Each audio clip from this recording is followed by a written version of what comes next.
Cuando un novio enamora a una señorita o la que quiere ser su novia, regularmente la invita a una cena en un lugar romántico, un lugar pues que donde ella y él se sientan tranquilos, cómodos para poder platicar. Y esto es lo que pasó en este evangelio que vamos a meditar el día de hoy. Por lo que le pido, por favor,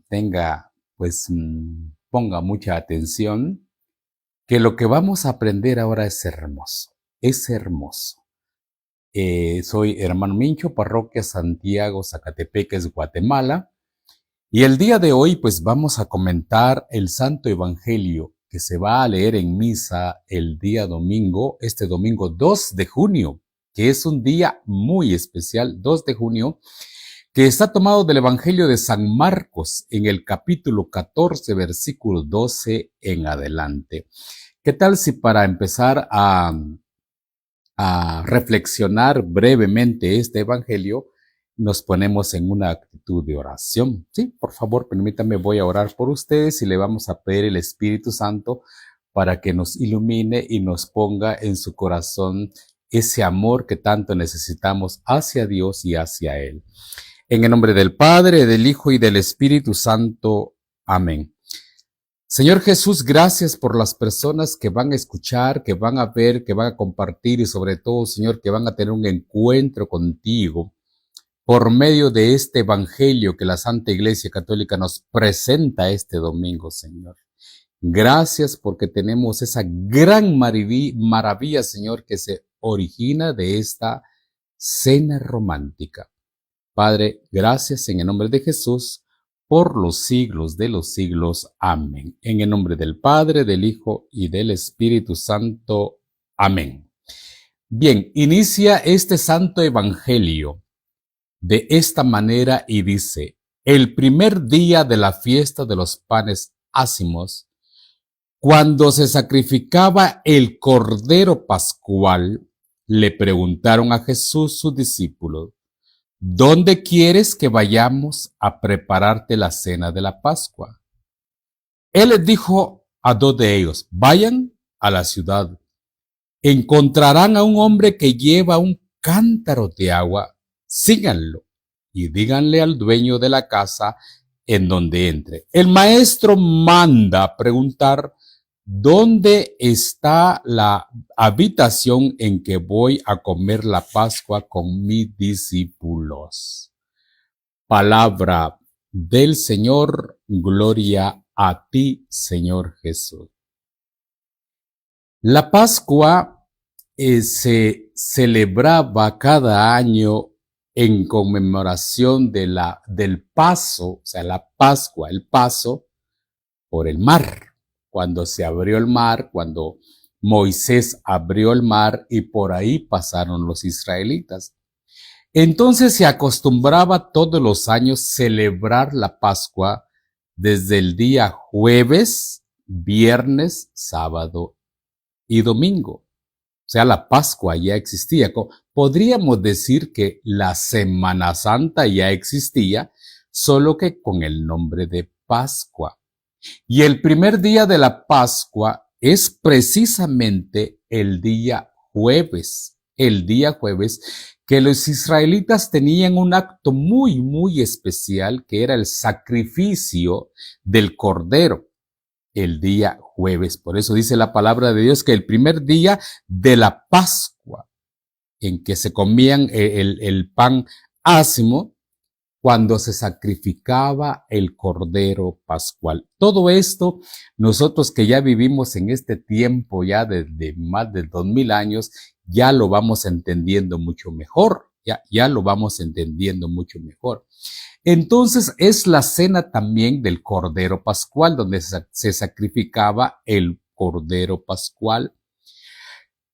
Llegan los discípulos con Jesús y le preguntan: Señor, ¿dónde vamos a celebrar o dónde vamos a comer la cena pascual en esta noche, Es lo que yo les estaba leyendo. Y entonces Jesús les dice, vayan al pueblo. Esto es un poco raro, pero ahorita lo vamos a comprender. Vayan al pueblo y encontrarán a un hombre con un cántaro. ¿Ya? Pregúntenle dónde va a ser la cena del Señor con sus discípulos. ¿Por qué Jesús no les da el nombre de la persona que tiene la casa para comer la cena pascual? ¿Por qué no les dicen, miren, vayan donde Bartimeo, o vayan donde Alberto, o vayan donde tal persona? Y dice, no, esto es en clave, hermanos. Esto es en clave. ¿Por qué? Porque esta cena que se convierte en la última cena con los apóstoles, Jesús lo quería celebrar a lo grande. Y a lo grande quiero decir como una cena hermosa de novios, como una cena romántica, como una cena que, y el mismo Evangelio de San Lucas lo dice, cuánto he deseado yo comer esta cena con ustedes. Cuánto he deseado yo. Por lo tanto, si a los apóstoles les hubieran dicho, mire, Jesús les hubiera dicho, vayan al pueblo en la casa de don Ramón, ¿verdad? De don Ramón. Ahí yo ya reservé el lugar para que cenemos. Entonces Judas, que estaba ya listo para pasarles la información a los sacerdotes para que lo fueran a capturar, prácticamente iban a interrumpirle la cena. Le iban a interrumpir la cena. Por eso se convierte en una clave. Dice, vayan, pregúntenle a esta persona. Y entonces Judas se quedó como que dice, entonces, ¿dónde va a ser la cena? No dijo nombre, no dijo lugar. Precisamente para eso, Jesús no quería que lo interrumpieran en esta noche muy especial para él, y debería ser una noche también muy especial para nosotros. Y dice Jesús, les dice Jesús a los apóstoles, vayan. El hombre del cántaro, pues es un poco raro ver a un hombre con un cántaro, porque en aquel tiempo solo las mujeres iban a traer agua con cántaro, ¿no? Pero un hombre con cántaro era una señal, era una clave, y entonces dice, él les enseñará una sala en el segundo piso. Fíjense ustedes que en los tiempos de Jesús casi que no habían casas de segundo nivel, casi que no. Pero Jesús tal vez era la única o unas pocas casas de segundo nivel, y Jesús había reservado esa casa para esta cena. Y es hermoso porque dice la versión que yo tengo de Biblia aquí en el pan de la palabra, dice, en el segundo nivel ya arreglada con divanes. Ya arreglada con divanes.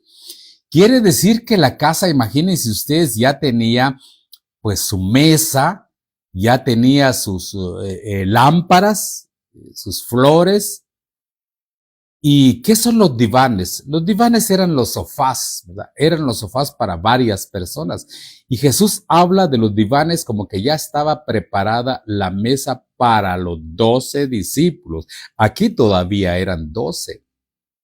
Y entonces dice, los discípulos fueron y llegaron a la ciudad, encontraron lo que Jesús les había dicho y prepararon la cena de la Pascua. Aquí no solamente los apóstoles prepararon la cena, sino que también las mujeres, incluyendo a la Virgen María, que fueron las encargadas de elaborar, preparar los alimentos para esta noche. O sea, tomemos una idea de un ambiente romántico, bien preparada, bien aseada, con sofás, con mesa, Es que era algo especial, una noche romántica, una cena en todo el sentido de la palabra, una cena romántica. Y entonces Jesús le habían llevado el pan, que era el pan ácimo, que era los que comieron los israelitas, antes de salir de Egipto. Esa era la celebración, y Jesús toma un pan común y corriente.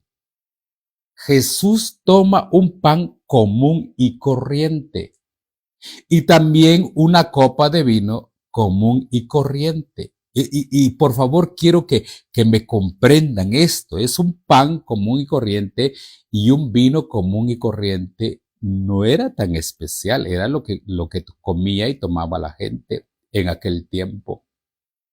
Pero pasa algo especial. Dice la palabra de Dios, mientras cenaban, Jesús tomó el pan, pronunció la bendición, lo partió y se lo dio a discípulos diciendo, tomen, esto es mi cuerpo. Wow.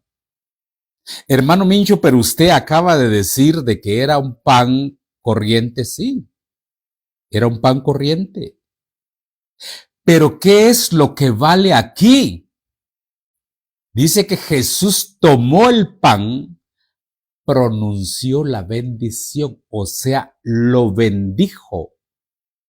Son tres actos muy importantes en que los católicos no solamente debiéramos de comprenderlo, entenderlo, vivirlo, disfrutarlo, gozarlo, sino que también saberlo. Porque el pan, Jesús lo toma y lo bendice. Lo bendice. Y ya después de la bendición, oiga muy bien, después de la bendición, ya no es pan. Igual pasa con el vino, y tomando en sus manos una copa de vino, pronunció la acción de gracias, se la dio a todos y bebieron y le dijo, esta es mi sangre, sangre de la alianza que derramaré por todos ustedes. Entonces, ¿qué fue lo que pasó? Porque usted dirá, hermano, usted dijo que era un pan común y corriente, ¿y por qué Jesús dice después, este es mi cuerpo, esta es mi sangre? Precisamente sucedió en el proceso de la bendición, que hubo un cambio de especies. Lo que era el pan al cuerpo de Cristo y lo que era el vino a la sangre de Cristo. ¿Cómo se le llama a esta acción? Se le llama transubstanciación. ¿Cómo se llama? Transubstanciación. Me gustaría que lo escribiera ahí. Transubstanciación. Y es el momento cuando el pan deja de ser pan, o en este caso la hostia debe de ser un panito de trigo y se convierte en verdadero cuerpo y en verdadera sangre de Cristo Jesús. Y precisamente Él lo dice, este es mi cuerpo. Esto es un misterio. Y es un gran misterio. O sea que ahí habían dos Jesuses. Pues se puede decir que sí y no. Sí, porque estaba en el pan y estaba ahí presente aún. Y no porque eran dos personas, una persona y el pan, pero a la vez era uno ya. Entonces, este regalo que precisamente se celebra el primer día de la Pascua, al ser el Jueves Santo, donde se sacrificaba el Cordero Pascual, o cuando se sacrificaba el Cordero Pascual, cuando se comía el pan, automáticamente el Cordero que sacrificaron los israelitas ya no es el Cordero. Y el pan que comían los israelitas ya no era ese pan. A partir de este momento sería Jesús el nuevo Cordero y el nuevo pan para el pueblo de Dios. Wow. Como dijo un niño viendo un Cristo en la iglesia, este Cristo parece Dios, pero no es Dios. Y cuando vio la hostia, dijo, la hostia no parece Dios, pero es Dios. Es Dios. Por eso, cuando el sacerdote, pues, consagra el pan y el vino, o sea, la transustanciación, nosotros los católicos con mucho amor no nos arrodillamos, caemos de rodillas porque en ese momento ese pan se convierte en cuerpo y el vino se convierte en la sangre de Cristo Jesús. Y Jesús mismo lo dijo, coman, este es mi cuerpo y beban, esta es mi sangre.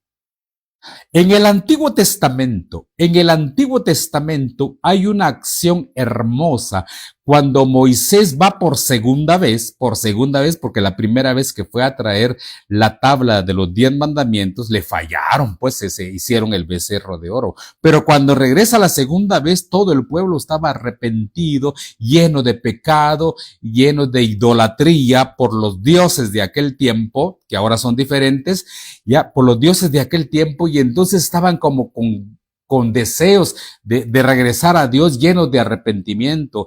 Y baja Moisés y manda a sacrificar ovejitas, manda a sacrificar los corderos. Pero ¿sabe qué pasa? Oiga lo que dice la primera lectura de que nos presenta la Santa Iglesia este domingo, la primera lectura. Dice, entonces Moisés tomó el libro de la alianza, la leyó al pueblo, o sea, los 10 mandamientos. Esta es la sangre de la alianza que el Señor ha hecho con ustedes conforme a la palabra que ha oído.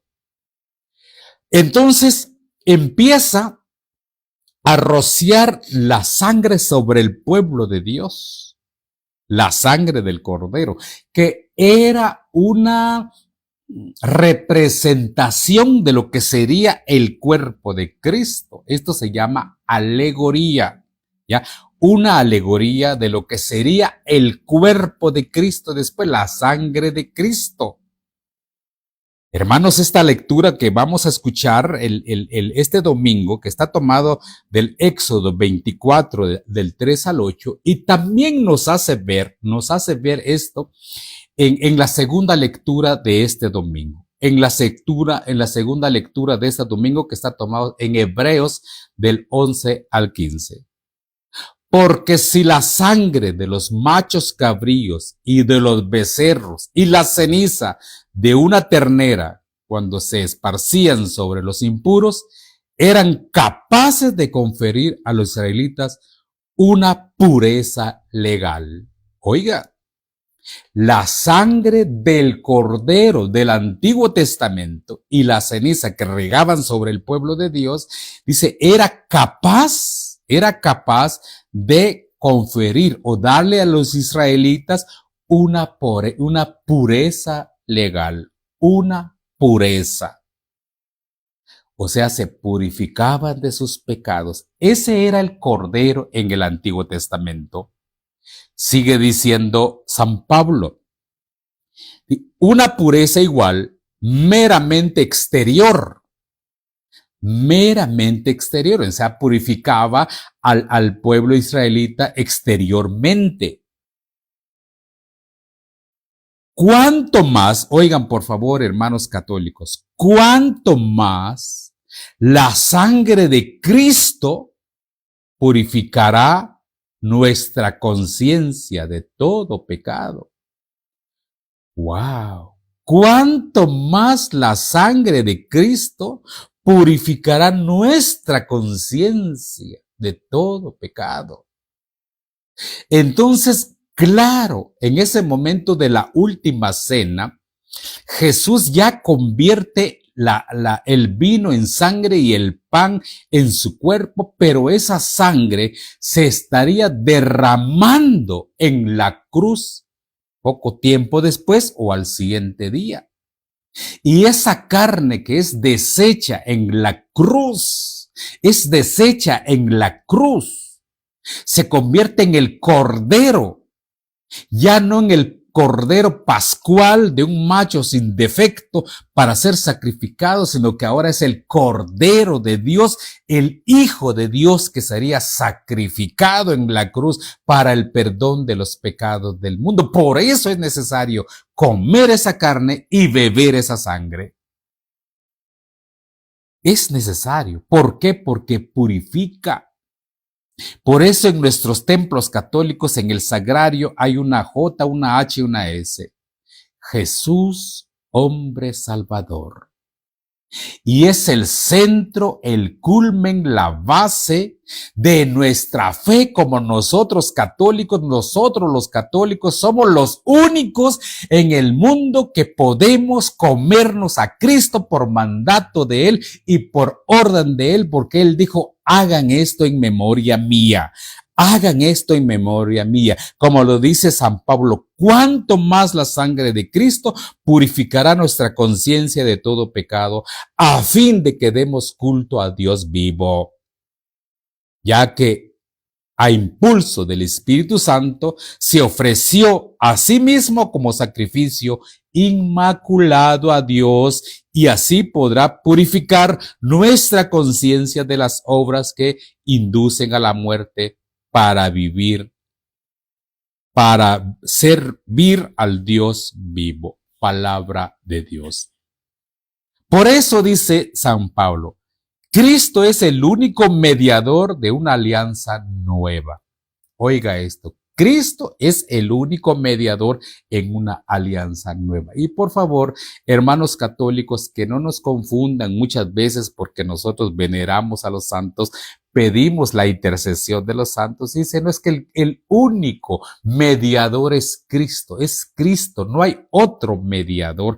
Pero ellos oran por otras personas, entonces están sirviendo de mediador, ¿no? La oración de intercesión. ¿Saben por qué dice que Cristo es el único mediador entre el Padre de una alianza nueva? Porque es el único que murió, y textualmente lo dice en este contexto, que fue el único que murió, dio la vida, derramó su sangre, se sacrificó, se inmoló. Él era santo, Él es santo, Él es sagrado, sin embargo, tomó una posición de pecador y murió por nosotros. Aquí se convierte en el único que muere por nosotros delante de Dios, en el único que muere, que da su sangre, su Hijo Jesucristo. Dice, por eso Cristo es el único mediador de una alianza nueva por medio de su muerte. Con su muerte hizo que fueran perdonados los delitos cometidos durante la antigua alianza, para que los llamados por Dios pudieran recibir la herencia eterna que Él les había prometido. Palabra de Dios, te alabamos, Señor. Hermanos, entonces, este domingo es el famoso día de el cuerpo y la sangre de Cristo. Y usted me dirá, hermano Mincho, no es Corpus Christi. Pues no, fíjese que ya no. Antes se le llamaba Corpus Christi, pero ¿qué quiere decir Corpus Christi? Quiere decir cuerpo de Cristo en latín, ¿ya? Pero no se puede separar la sangre de la carne. No se puede separar la sangre de la carne. Y nos pasa a nosotros cuando compramos un poco de carne y la asamos, sale sangre de ahí. Entonces no puede ser un día dedicado solo al cuerpo y otro día dedicado a la sangre de Cristo. Entonces, a partir, pues ya hace muchos años se llama cuerpo y sangre de Cristo, el día del cuerpo y la sangre de Cristo, pues que se conocía antes como Corpus Christi. Hermanos, y esto es maravilloso, como este domingo la Iglesia Católica, bueno, porque ustedes saben que los sacerdotes muchas veces tienen varias parroquias, varias comunidades, entonces no se puede celebrar el Corpus en un solo día. Porque cuando digo celebración, me refiero a que sale la procesión de Jesús sacramentado, de Jesús carne y Jesús sangre, que sale en procesión al pueblo, a la colonia, o sea, a la calle. Es hermosa esta procesión cuando Jesús pasa bendiciendo las casas y todos los que estamos en esa procesión. Pero dirá usted, hermano, claro que la procesión de Corpus Christi, me va a decir alguien, hermano Mincho, pero si eso la inventaron hace poco, eso no existía. Mire, le quiero contar algo. ¿Quién y cuándo fue la primera procesión de Corpus Christi? O del cuerpo y la sangre de Cristo, pues si así lo queremos saber, ya. Mire, esta primera procesión del cuerpo y la sangre de Cristo sucedió unos días después, unos pocos meses después, más bien días, de que Jesús se encarnara en el vientre de la Virgen María. Ahí está, del vientre de la Virgen María. ¿Se recuerda usted que el mismo ángel Gabriel le dijo a la Virgen María que su prima Isabel estaba embarazada? ¿Sí? ¿Se recuerda? Perfecto. Pues resulta que cuando la Virgen María supo, porque sabe que, hermano, usted dirá, y 6 meses después María no sabía que su prima estaba embarazada, es que sabe qué pasa, que en aquellos tiempos vivían lejos y había que caminar 3, 4 días para saber de la otra persona hasta que por lo menos alguien pasara por ahí pues con un montón de información y le diría, fíjate que tu prima está esperando, pero no había llegado nadie. Entonces María no sabía que su prima estaba esperando. Y María se va para la casa de su prima Isabel, caminando por las calles de Nazaret y por los caminos de Israel, con Jesús en sangre y cuerpo en su pancita. O sea, quien realizó la primera procesión eucarística fue la Santísima Virgen María cuando caminó por las calles llevando a Jesús en su pancita. Y si eso lo hizo la Virgen María unos días después de quedar embarazada, ¿por qué no lo hacemos? Lo celebramos, lo vivimos, lo disfrutamos nosotros los católicos hoy, este domingo, que es el día del cuerpo y la sangre de Cristo. Qué dicha la de nosotros, los católicos. Qué dicha. En conclusión, Jesús es el Cordero de Dios que quita los pecados del mundo. Dichosos, dichosas los invitados a esta cena. Y yo diría más bien dichosos, dichosas los que acepten, las que acepten comerse el cuerpo y la sangre de Cristo. Nuestros templos católicos, en los sagrarios, ahí está Jesús. Ahí está Jesús. Yo sé que algunas personas van a decir, hermano Mincho, pero fíjese que no se ve algo extraordinario. Yo quisiera que cuando comulgara empezara a temblar. Yo quisiera que cuando comulgara sintiera algo. No siento nada. Es que no se trata de sentir. No se trata de que tiemble o no se trata de que tenga como algo en el estómago. Se trata de tener fe. Tener fe. ¿Y qué es la fe? Creerle a Jesús. Creerle a Jesús.